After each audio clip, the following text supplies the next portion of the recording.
Good afternoon, everyone. I will now call the May 2nd Inspector General Committee meeting to order.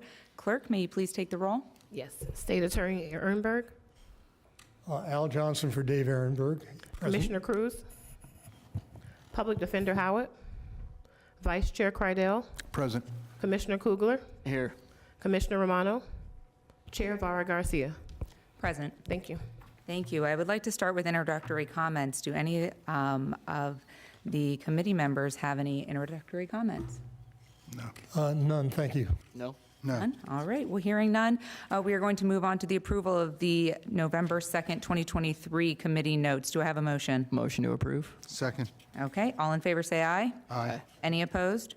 The motion carries. I will now turn to Inspector General Carey for the 6-month status report.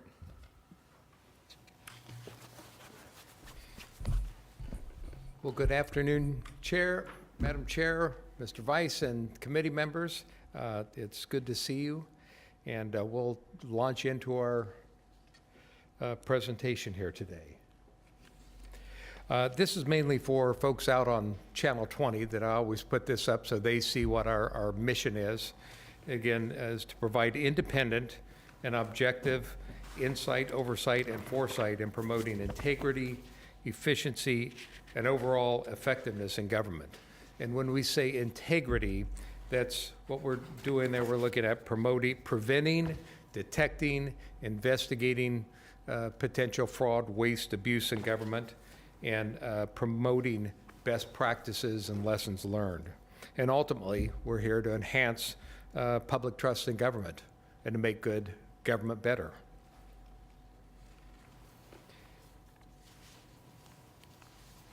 Here's our outline, what we're going to be talking about today. Personnel highlights, our activities, budget, where we're going in the future, and then a summary of some of our accomplishments to date. First of all, some new folks that we want to welcome aboard. Investigator Leandro Briannas, Leo, goes by, is Leo here?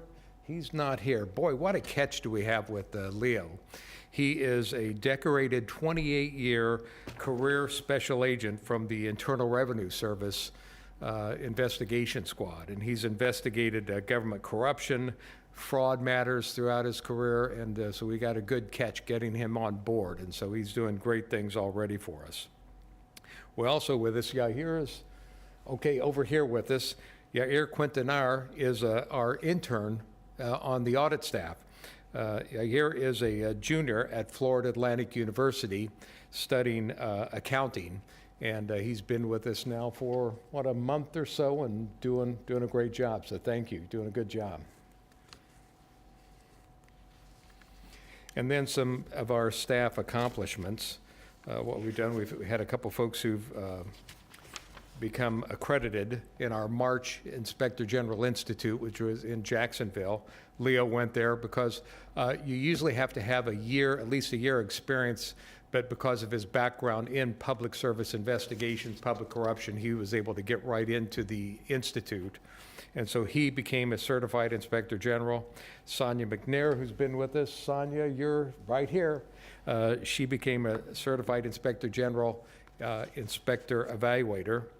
Calentia, who is not here with us today, but she's always on the move doing something, been appointed to the Florida Bar Grievance Committee for the 15th Judicial Circuit D, and she was also appointed to the Palm Beach Bar Association's Judicial Campaign Practices Committee.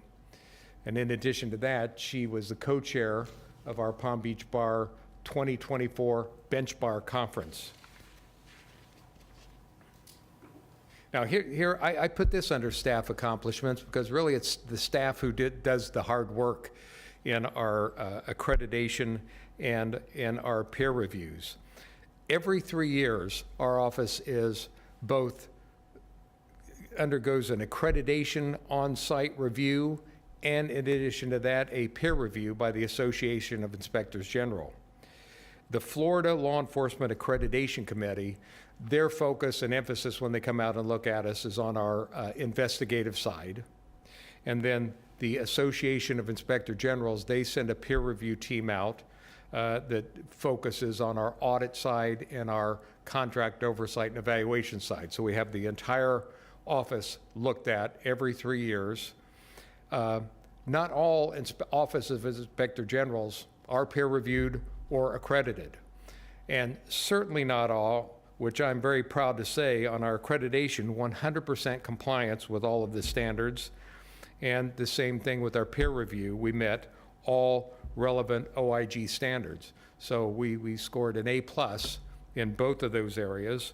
And what this means, it answers the question, who inspects the inspectors? Well, these two organizations, we have, because we're asked at times, well, who evaluates you? Well, we have two separate organizations that do that, very detailed. And so this answers that question. And it also, I hope it contributes to the public, that assures them that their Office of Inspector General, what we do in our investigations and our audits and reviews, they're looked at in detail, and they look at that, make sure that our investigations and audits and reviews are done objectively, independently, and our decisions that we make, our recommendations we make, our findings are based on evidence, not just John Kerry's opinion. It's evidence-based, and that's what they look at to assure the public and to assure you that when we have a report that comes out, that there are checks and balances that looks at us, that to make sure we're doing our job properly. I might mention too, Chris Dykman, right here is our accreditation manager, and he's up there with me, smiling with our accreditation certificate. Okay, here is where we're going to go now on our activities. And just to recap some of our COVID-related, pandemic-related investigations, and this is from once we started these in March of 2020. This is just a recap of all of the work that we've done in pandemic reviews, investigations.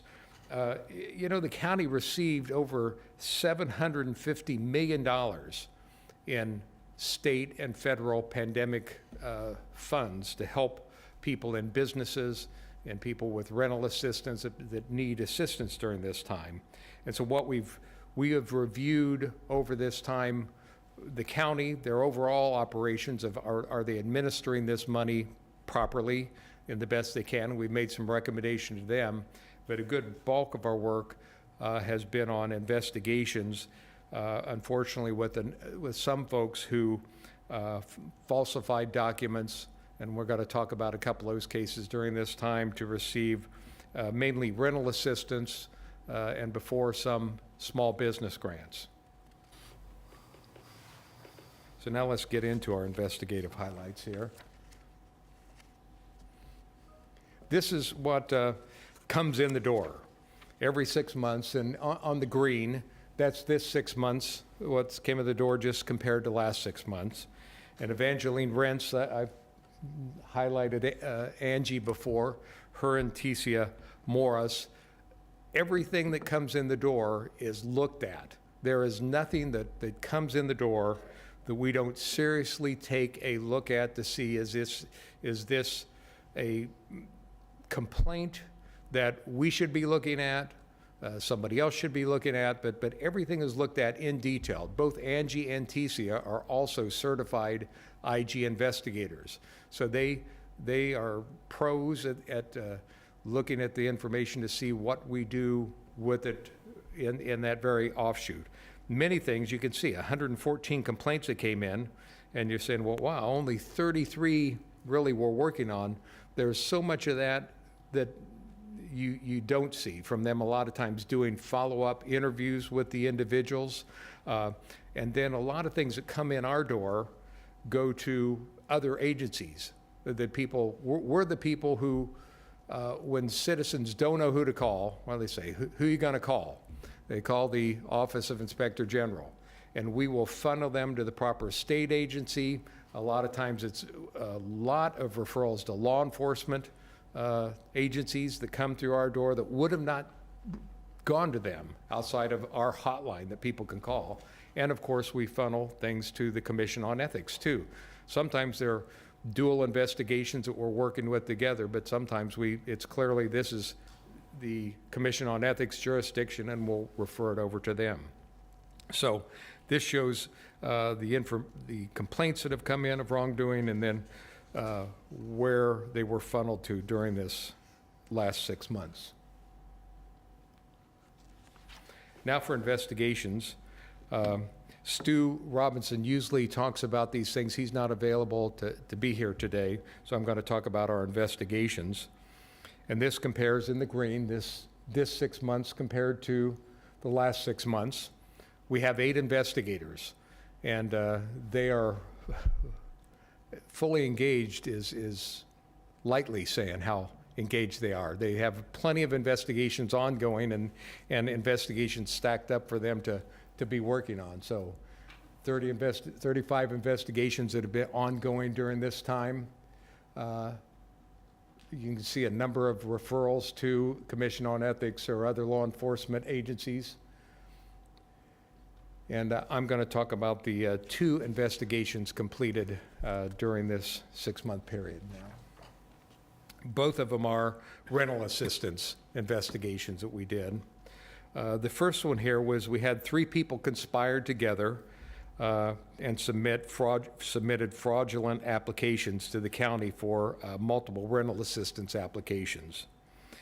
And what we found was we found over a total of $20,400 in assistance, which was provided to them improperly. They falsified their employment documents, their who was their true landlord, and they falsified payroll documents that we found. And Lizette McGowan was our investigator on this one. We referred that to the county to recoup the money, and they're in the process of trying to recoup that, and also we referred that over to law enforcement. Now, this next case, you may have read about this in the Palm Beach Post. This was in the news, and this is a really just an unfortunate case where a daughter had submitted her deceased mother's name as the landlord to obtain rental assistance. And so we found that, yes, she did submit false documents about her true landlord to receive this money. And that, since we've referred to law enforcement and to the county to try and recoup that money. And Chelsea Martin was the investigator on this. Now, during this 6-month period, when we turn our cases over to law enforcement, it takes them a good while because they start and they work their process on their investigations. And so there's a number of agencies that we refer our cases to, dependent on jurisdiction. Sometimes if it was in West Palm Beach, they have a specific detective that works those. A number of them are Palm Beach County Sheriff's Department. So it depends, not just the Sheriff's Department, but there's a number of law enforcement agencies that we work with and refer our cases. This was a case that investigator Hugo Bellinger worked pretty good on this case, and once he got it developed, then we referred this to the Sheriff's Department and worked with them, and they, during this 6 months, made an arrest of this individual, Gerald Rizzolo, arrested him on charges of fraud and swindle to obtain property between $20,000 to $50,000. So he had been charged. He's already pled, sentenced to 34 days and a 5-year probation, and again, also ordered to pay back the money that he swindled from the county. There are a total of 4 so far of pandemic-related arrests that have been, that we're aware of, that it has been affected, and there's a number of investigations ongoing with law enforcement. And now for contract oversight and evaluations. And this is our activities, what we've done for the past 6 months in green compared to the last month, or the last 6 months. And I've added the category just to show the volume of work they've done that haven't been in the past, what is called investigative activities. And what those are is there's a number of complaints that come in, and sometimes if it's related to if it's related to a person, the investigation division does the investigation. But we have a lot of complaints that come in that are related to procurement and selection committees, that they're complaining about the process or the board. It's usually about, we don't think this process was done right, or we think they awarded contracts improperly. And so for those, they come into the contract oversight, to Tony Montero's division, and he is the expert that's been doing procurement for not only years with us, before at FAU, he did this for the federal government, and he is the expert usually in his training his staff to do these type of investigative activities to see, was this true or was it not? And so he's the one who does this, and I'm going to let Tony talk about those on. And then you saw they gave a couple tips and trends. They're the biggest office that's out and about and seeing folks going on their selection committees and out working with folks on the procurement side. And so they see a lot of things, and so they're the office that produces the most tips and trends, which is information, usually a 1 or 2 page that goes out on new laws that have come about that the cities and the county needs to know about, or best practices, or sometimes lessons learned that they found folks are having some problems on this that they should know to kind of fix in the future. Yes, sir. John, I wanted to ask one question.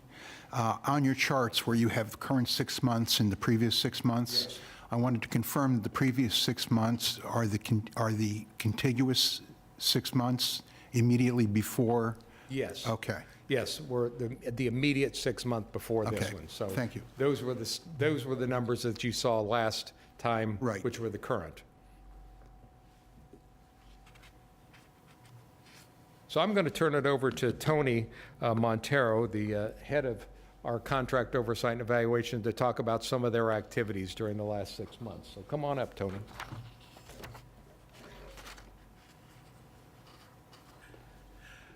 Good afternoon. My name's Tony Montero, Contract Oversight and Evaluations Division. The first thing I wanted to talk about was the county-wide review of compliance and ordinance and the risk assessment. So what this was a fabulous team project done by all the inspector evaluators on our team.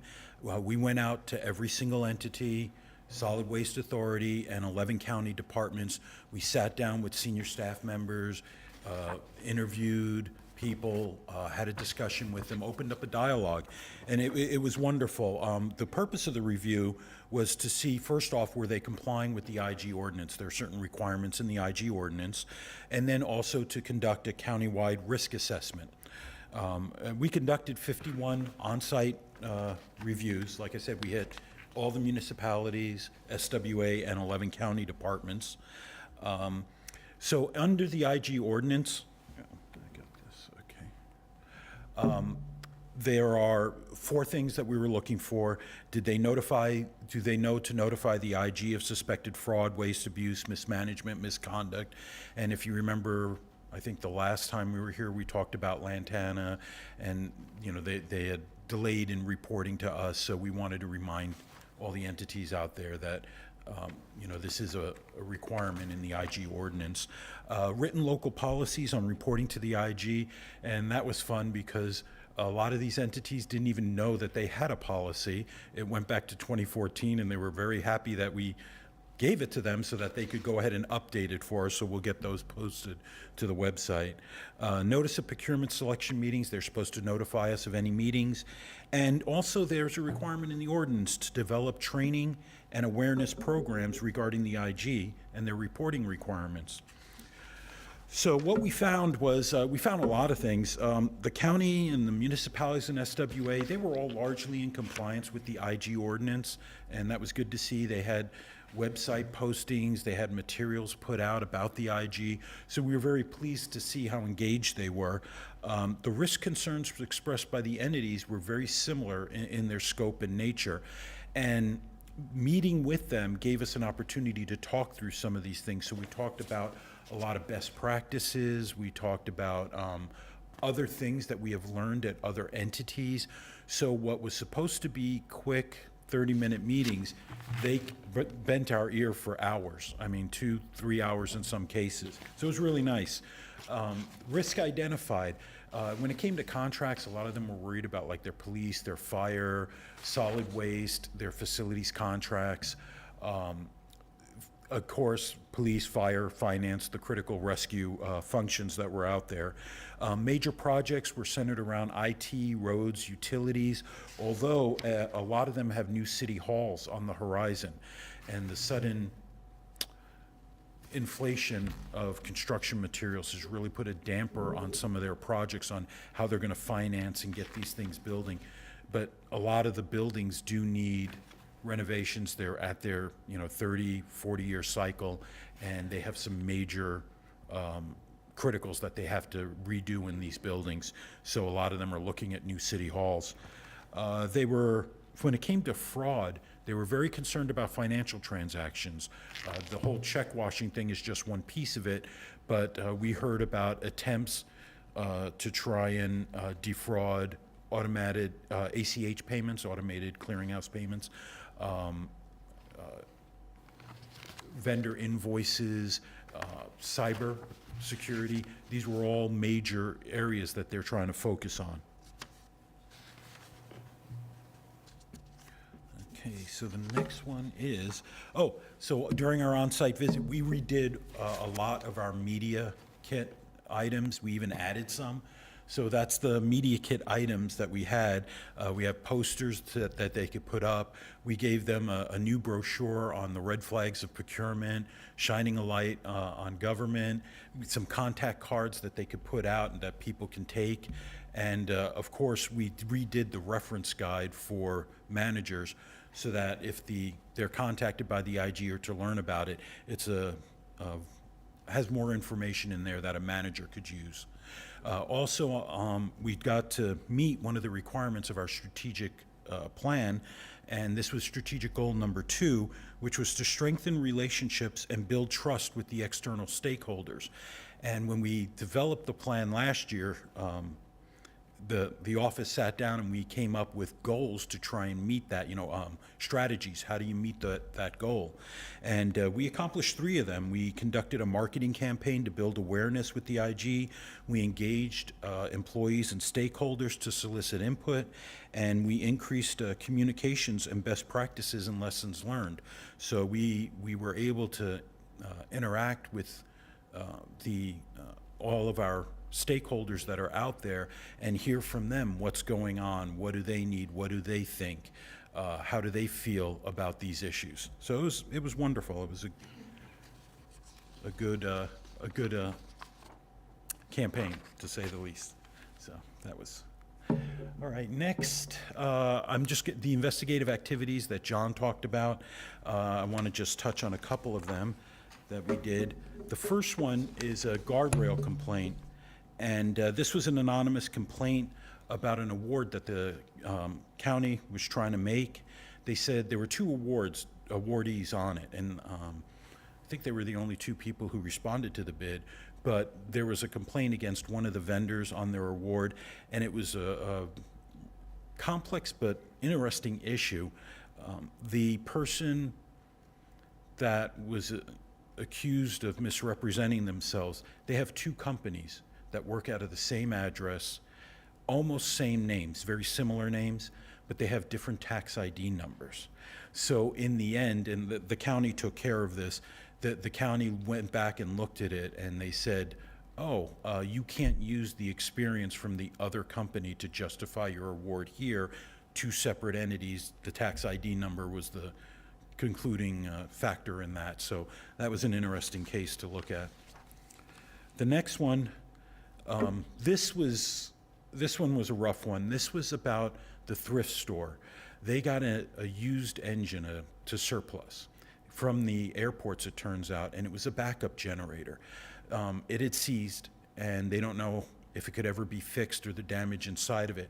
So they went to try and put it out to auction, but every time they put it out, they had to pull it back for a variety of reasons, mainly because they weren't disclosing the true condition of the engine. As they had it, they learned more and more. This isn't the actual engine, this is one that looks similar to it, but it's huge. It's the size of a car and weighs more than a car. And so they had to go several rounds, and the person who submitted the correspondence, the complaint on this, they said that we didn't follow procedures, that according to the part of the statutes that deals with auctions, we shouldn't have done that. And the standards were actually surplus property when it comes to a public entity. And those were the standards, and they complied with it. And there were some nuances with the wording, but in the end, yeah, the county had followed the procedures correctly. All right, so, and you've seen this slide before, this is us, that we work below the water line. And I just want to throw in here, the investigative activities. I'm a numbers guy because I was an engineer in a prior life. And so I'm constantly running numbers for John. And our reports take anywhere from 300 to 350 hours, typically. But these investigative activities that we do, they clock in at about 100 to 150 hours, so they seem significant, and so that's why we decided to add that category, because a lot of work goes into these, because we want to make sure that we're researching the issue thoroughly, and even though we may not have a finding or recommendations to make and put it in a report, we still want to give the best answer possible when we respond back to the person who submitted the complaint. So here is us,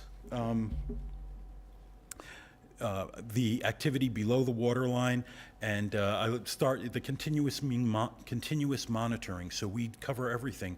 We'll cover the bid, we'll cover the award, contract administration, invoicing, payment, and in this case, you see Sonia is out at a job site. This is at Ocean Inlet Park.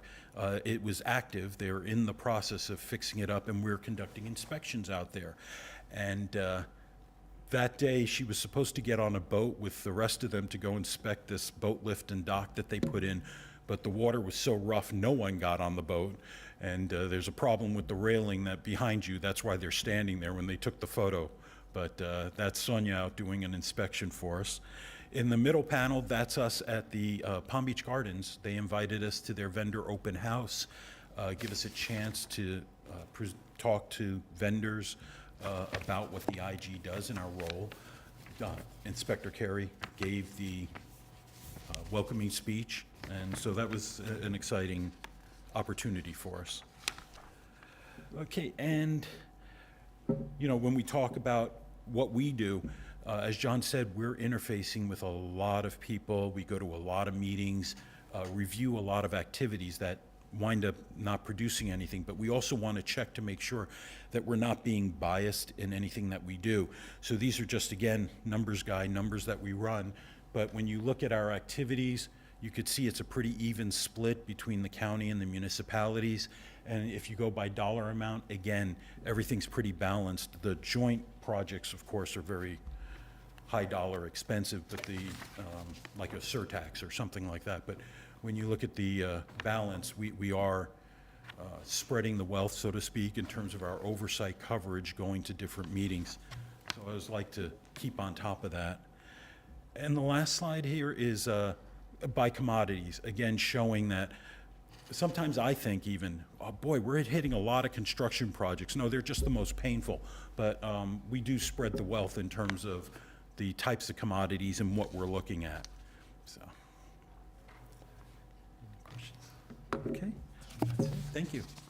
Wait, Yes, sir. I have a couple of questions. I brought the report with me Okay. so that I could refer to it.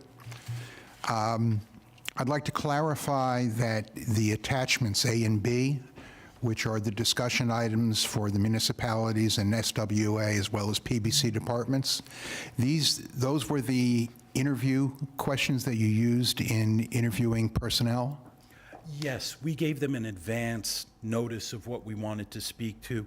Some of the entities filled it out and sent it back. That was not what we asked them to do, but that's okay. We went out there anyhow and met with them, and we had their written answers for some of the data, because that gave us things like budget, number of FTEs, some written comments about hiring, have they had a recent turnover, those things.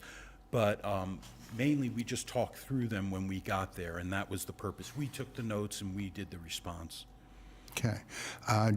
Do you plan on repeating this evaluation?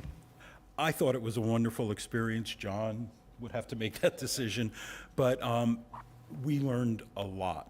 I think from a risk assessment, this is interesting. Audit does the risk survey, but they told us things that they don't bother to fill out in the audit risk survey, and that was very interesting. We discovered that the check washing was problematic for a couple of entities. At least 6 entities reported that some attempts had been made at check washing. In one case, it was a lot of money, and they yelled and screamed at the bank and said, "Why did you even cash it?" And the bank said, "Yeah, you're right," and gave them their money back. But immediately Stu Robinson put out a tips and trends about check washing and to get everybody on notice of it. But it was a very interesting discussion. And even before the police announced that they arrested some people who had stolen a mailbox key, I think it was Wellington, had them, the bandits, outside City Hall with the key, opening the mailbox, and they're telling the postal inspectors, "Someone's got your key," and they're like, no, they don't.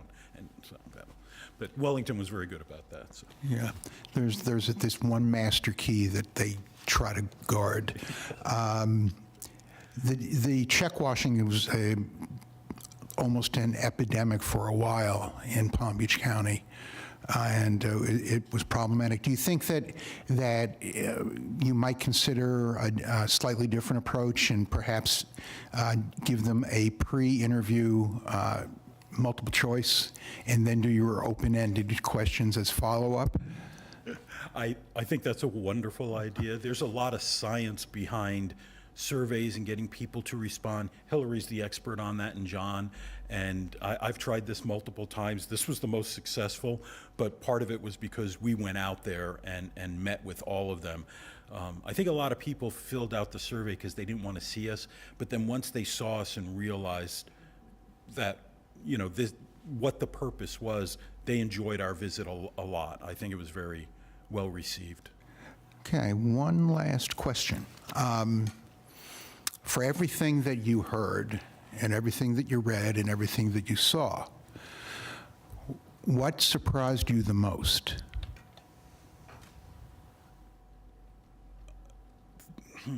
The surprises were probably in the area of finance and cybersecurity. A lot of people are worried now about, construction has inflated. And one of the best practices I was talking about with every single one of them that I went to was about auditing your construction contracts. And at the same time, our audit department was putting out the report last year about the Tequesta and, doing the construction audit. And it's just a best practice to have an audit team right in there following it as you went along. And I think a lot of them are nervous about construction, about vendors, possibly being ripped off, especially with the high cost of materials. And so there was a lot of concern about making their dollars go further, especially in light of inflation. So the construction in area and the payments in there, that was a big concern of theirs. And cybersecurity, a lot of them think they had it locked down, and the risk assessments that needed to be done, a lot of them weren't doing it. They're relying on the same vendor that may maintain their system, but that's not a risk assessment. That's just your vendor telling you, yeah, you're secure. But the state had a deadline of October last year, this year, to have standards in place and to meet certain standards. And I think the reality of that was just starting to catch up to them. So I've noticed a couple of bids that have gone out from municipalities on conducting risk assessments, cyber risk assessments. Right, construction risk, especially with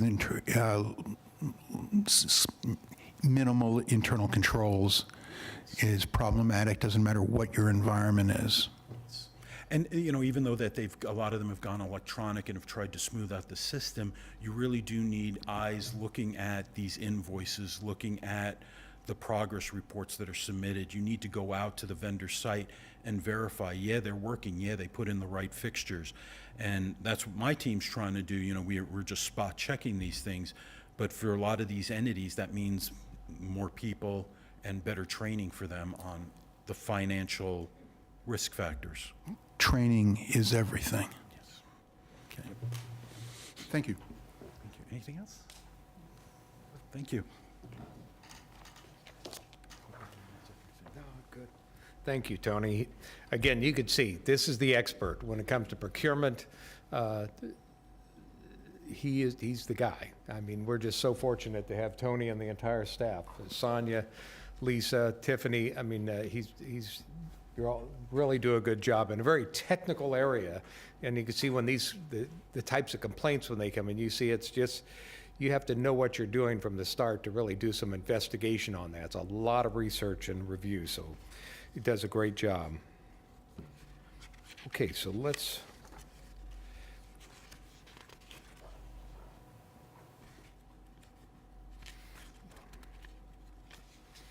me catch up here. Okay, now we're to audits. Here's the overall audit activities. Again, this in the green is this 6 month compared to the last 6 months.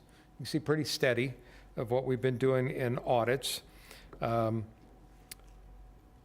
should recommend that not in these dollars, but that happened here that in the last 6 months, you know, if you recall, last time we did an audit on at the airport on rental car lease and concession agreement at Palm Beach International Airport.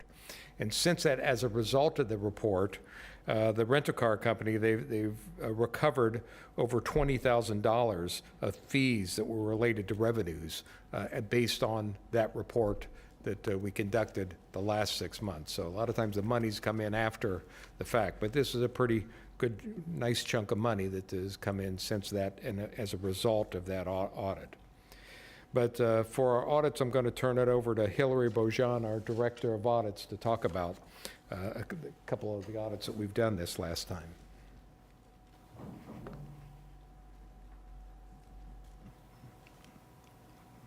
Good afternoon. My name is Hilary Beaujean. I'm the Director of Audit. So the first report we have here was for the West Palm Beach Fire Service Assessment Fee, and it was conducted by Hank Nagel, who I don't think made it today. No, he didn't. So the Fire Service Assessment Fee is a special assessment used to cover the cost of providing fire services in West Palm Beach. And the city uses a separate fund to account for the receipt and disbursement of that assessment. The city's management requested that we conduct the audit, which focused on determining if program expenditures were in compliance with the requirements that were set forth in the ordinance establishing the assessment. We found that the city had generally adequate controls over the disbursement of the fire assessment fee monies. However, the city did not maintain sufficient documentation to support interdepartmental transfers into and out of the fund.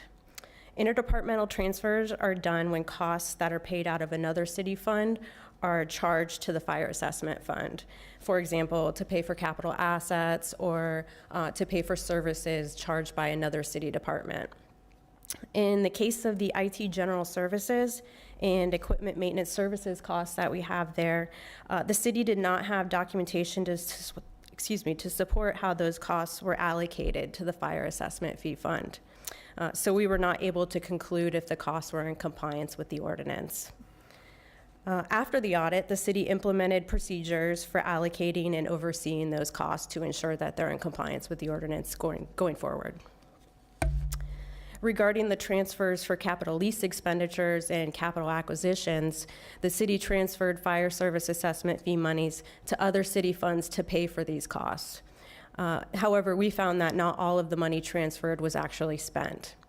As a result of these findings, the city transferred the unspent money back to the fire assessment fee fund, or they created a separate account within the other fund in order to track the fire assessment fee monies and ensure that they were used in compliance with the ordinance. So our next report issued was for the town of Manalapan's IT network security, and this was performed by Hank Nagel as well. Overall, we found that the town had processes in place designed to prevent, monitor, detect, and respond to network security threats and intrusions. However, we found the town did not have any IT network security policies in place prior to the commencement of our review. During our review, the town implemented an IT policy. However, we found it lacked sufficient written guidance for data and asset sanitization and disposal processes, as well as the incident response and recovery process. During the audit, or by the end of the audit rather, the town had implemented most of our recommendations from that report. Additionally, during this review, we found out that the impact of our IT network security reviews has reached further than the entities that we've gone to so far. The IT consultant for the town of Manalapan also performs services for 4 other entities within Palm Beach County, as well as several entities in Martin and Broward County. And he informed us that he's provided the IT policy he uses, and which includes our recommendations. He's provided to those entities to help strengthen their processes and controls over IT. And the last audit report issued for the past 6 months was for the Village of Wellington, where we did an IT application security audit. And this audit was performed by Kathy Davis, who is here today. This audit focused on user access control. Overall, we found the village effectively managed IT application, user access, administrative privileges, and user licenses. However, we found the village did not disable access in a timely manner for 9 user accounts of employees that no longer worked at the village. We recommended that the village update its policies and procedures to include a defined time frame to notify IT of employee separations, as well as disable those user accounts, and also to ensure that staff are aware of their roles and responsibilities related to those policies and procedures. And that concludes the audit reports for the past 6 months. Any questions? Great, thank you. Thank you. Yeah, thank you, Hillary. And a couple of things I just want to point out there that you see that, I mean, the impact that the audit department have here. We did a few audits, and yet how that passed from one consultant to multiple cities, even outside of the county. So the positive impact that she's had there, the staff. So great job that they're doing. And also another portion in West Palm Beach, that audit that we did there. We did our presentation out brief to the mayor and the city manager. He invited us in, and he thought that was important enough. He had us come back and present that to the whole city council or commission there. So that just shows kind of between there and also Palm Beach Gardens, from where this office, when we started, there was a lot of angst about the office. Who are these folks? What are they doing? To where we've come today, to where, again, cities are inviting us out. They're accepting our recommendations, and they're understanding it's not us against them. It's about us together making government better. And we're the folks who can come outside and from an outside perspective and provide some recommendations to them. So, I mean, just the great team effort that I think that we've developed with the county and most of the cities. And also, I think that, so it's not just with our work, but again, the staff and the quality of people we have and the leadership that we have from Hillary and Tony and Stu and Calentia and the whole team when they go out there. It's just critical in building relationships to make government better, which is our goal. Okay, some training and outreach, talking about that, getting out the door. This is just a glimpse of the people that we've talked to over the last 6 months. You see a lot of government people we've been out and about giving that training to and the contacts with. The blue is the citizens that we've made outreach presentations to. And again, I like to have my commercial during this time that if anybody knows of a citizens group, a Rotary Club, Kiwanis, Chamber of Commerce, someplace that, I can go and speak to them and tell them who we are, what we do for them, let me know. I'm always ready to go out and speak to folks. Contacts with the media, and then I only have that one, it looks like a small thing, that education and awareness thing, but that was big. I don't know if you received these in the mail. Thousands of Palm Beach citizens receives every month the Channel 20, Palm Beach County Channel 20 program guide. And we were on the cover in November, and I got to write an article in there, and this advertised not only our IG committee meeting that we had, but also during that month, I had a half-hour interview on Channel 20 with Todd Von Laren, had commercials often going out on Channel 20, a 60-second commercial about our office. So this was a pretty good thing, and we hope to do this in the future. Just this highlights some of the things we did. Of course, up in the upper left-hand corner with the folks at the table, that was a joint venture with the Commission on Ethics during that day that in March, when we had the county had the March Ethics Proclamation. So we also had a table out front where we could speak with not only people in government, but outside of government. So that was a great venture we did with them. Another thing we did with the Commission on Ethics, you see in the center, a number of us and the Commission on Ethics folks were at the National High School Ethics Bowl together as judges and evaluators and monitors. So we were out there with the Commission on Ethics team out there to do that. Now, FAPO, I should have a test. Who knows what FAPO is? That's an interesting one. Tony went out during this time and spoke to the Florida Association of Public Procurement Officials, a large group out there, and gave a presentation to them about lessons learned and tips to them during this time. I have in the center there with myself, Stu, Tony, and above there, Colinthia. We all are instructors at our National Inspector General's Institute, that we train Inspector Generals from not only across the United States, but sometimes some folks from outside other countries. And I should mention that they pay for us to come, our travel and per diem for us while we're out there doing that training.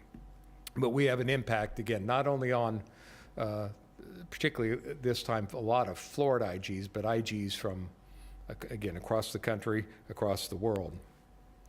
Stu gave a presentation at the Institute for Internal Auditors on interviewing techniques for auditors, some things they should know. Colinthia, she spoke at the County Paralegal Association, and down there at the bottom right, that's just a reminder for me, every semester, Florida Atlantic University asked me out at their executive MBA program, and I gave a presentation on ethics and leadership in one of their leadership classes, and I also do every semester, usually at the Palm Beach Atlantic University. They'll have me come out and talk about ethics and leadership. So we get out and about. Now our budget and staffing. Again, this is, I always like to put this up because originally, way back when, 14 years ago, when the office was established, it was about 20 people for the county, and then we took on all the 38 cities, now 39 cities, and the commission and everybody agreed, hey, yeah, it's going to take a lot more people to do all of that from what you had, and so we were approved by the county for 40 positions. We had a lawsuit about how to pay for us.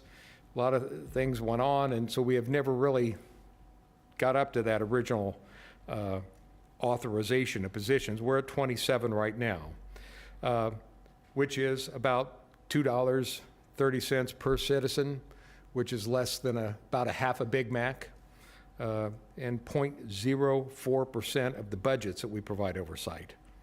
And I put this quote in. This was just from our most recent peer review. And again, the Association of Inspector Generals, they peer review inspector generals across the country from the federal level, the state level, local level, across the country. So they've got a pretty good picture on its Office of Inspector Generals. And their quote that they left in our report, again, the sheer size of operations that your office oversees, your office's jurisdiction and responsibility is unparalleled by any other local government inspector general office. And so so this is not just for you, but for any county commissioners or Ms. Baker, if you're listening out there, the staffs, we've requested 3 more positions for next year in our staff, which would bring us up to over 70%. Right now, we're just under 70. And I think if you went to school and you got under 70%, that's usually, I think you would call that not satisfactory. So we're trying to get above at least 70%. And so why? Again, because, not just because that's what originally was envisioned, we have over 1,000 auditable units within the county, that things where we should be going and looking, and we've looked at a fraction of the places that we should be, looking at to do audits. Thousands of auditable units. 2, we're one of the organizations, we bring money back to the county and to the cities by our recommendation. We not only make government better by a recommendation, but we also bring some money back to them. And then next, we're the guardians. We are the citizens' guardians, the taxpayers' guardians, and we're here to provide that trust in government. Okay, where are we going? Just shortly, we're going to just continue what we're doing. We're going to continue to execute our plan, execute the audit plan. We're going to adapt as those complaints, that's just part of it. As the complaints and the information come in, we're going to continue to adapt to do what we're doing now. And now as we're winding it down, I just like to give just a summary of here's what we've done since we've been here in the past 14 years. Over 13,000 calls, complaints, questions, papers have come into us.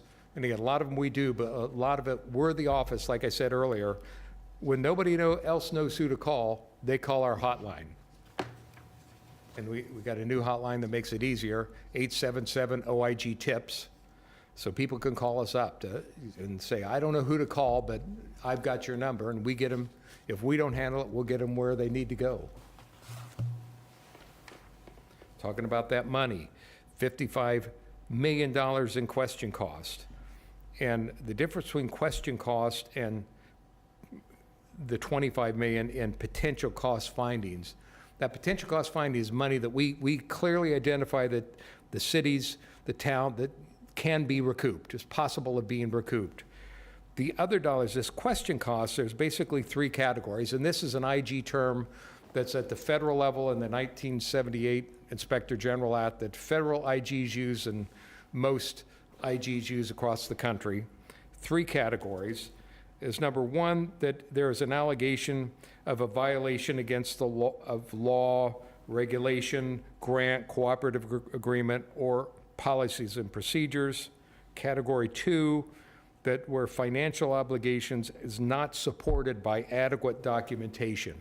That's where we find a lot of our question costs, where basically we're not doing the best job in accounting for our taxpayer dollars. When we spend money, you need to have a receipt. There needs to be a paper trail. When you're going out and spending our taxpayer dollars or receiving, you need to have an accounting for that. And we make a lot of recommendations to do better accounting of our taxpayer dollars. Why? Because we should, as stewards. But number 2, even as important, without that proper accounting, that is a big fraud risk. When nobody's watching, we find that's when somebody's eventually going to put their hand in the till and take it, if nobody's making a proper accounting of that. And then finally, costs that are unnecessary or unreasonable. So that's a lot of the dollars that we find. Made over 1,300 recommendations. Most you can see the high percentage, 91 point something percent of them are accepted by management. We talked about the sharing best practices and preventing the bad. 22 arrests directly that have come from our work. Now, other arrests have come from our referrals to law enforcement that we didn't really work. So we don't take credit, of cases that come in if we have not put some of our own work involved in that. So a number of the things we refer to law enforcement, they're making arrests out there, but unless I can say, no, my folks have been involved in the investigation, or this is a direct result of that audit, we won't claim credit for that arrest. And then you can see, almost 700 cases referred to law enforcement agencies or commissions, either our local commission on ethics or the state commission on ethics. And that concludes my presentation. Are there any questions or comments? You do a great job, John. Thank you. Yes, thank you so much, Mr. Carey, Mr. Montero, Ms. Bojan. I can't believe that you guys are doing all this work, especially operating at 67.5% of your authorized staff. So I really commend everyone, even our interns. I'm sure they are helping. Put them to work. Right. So I really commend everyone on the great work, and it was a great report. Thank you. Thank you. Are there any public comments? All right, seeing none, is there any new business? No. All right, seeing none, this meeting is adjourned. Thank you very much. Nice work.